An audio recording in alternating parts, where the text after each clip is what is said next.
আমাদের মুর্শিদাবাদ জেলা পুলিশের পক্ষ থেকে একটি বিশ্বস্ত ও গোপন সূত্রে খবর পেয়ে আমাদের মুর্শিদাবাদ জেলার এসওজি এবং বহরমপুর থানা গতকাল রাত্রে একটি যৌথ অভিযান চালায় এবং আমাদের ফরাসডাঙ্গা থেকে দুজনকে আমরা গ্রেপ্তার করি।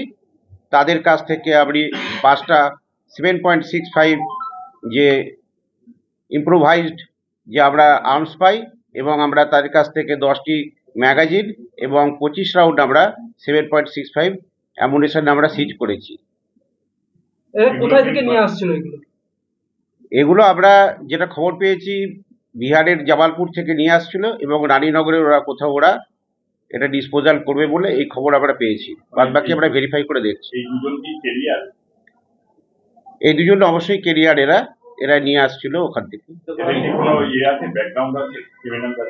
তার মধ্যে একজনের একটা পাস্ট ক্রিমিনাল হিস্ট্রি আমরা পেয়েছি, আর বাকি আমরা ভেরিফাই করে দেখছি। একজনের হচ্ছে মালদা জেলার মুর্শিদাবাদ থানা, আরেকজন লোকাল রানীনগরে আছে মুর্শিদাবাদ জেলার।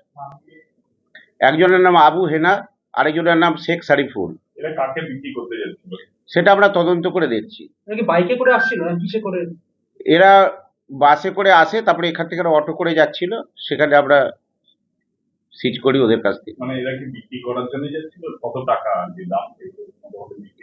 এগুলো ওরা বিক্রি করার জন্যই যাচ্ছিল বলে এখনো পর্যন্ত আমরা জানতে পেরেছি। এটা আনুমানিক মার্কেট প্রাইস ওরা বিক্রি করতে ডিল করতে 35,000 টাকা করে, 35-30,000 টাকা করে বিক্রি করতো। না, সেটা আমরা তদন্ত করে দেখছি। কি কাজে ব্যবহার করা হতো বলে মনে করছেন? এটা তদন্তের বিষয়। এই দুজনই ছিল না আর কেউ ছিল আপনাদের রেডের পর পালিয়ে গেছে? না, দুজনেই ছিল, দুজনকেই ধরা হয়েছে। এই সাগরপাড়াতেও ধরা পড়েছে, এটার সঙ্গে এটার কোনো যোগাযোগ আছে? এটা আমরা ইনভেস্টিগেশন করে দেখছি, যদি কোনো যোগাযোগ আছে কিনা। আমরা পিসি নেব, পিসি প্রেয়ার করবো, পুলিশ হেফাজতে জিজ্ঞাসাবাদ করে আমরা দেখব। আমরা 10 দিনের পিসি প্রেয়ার করব।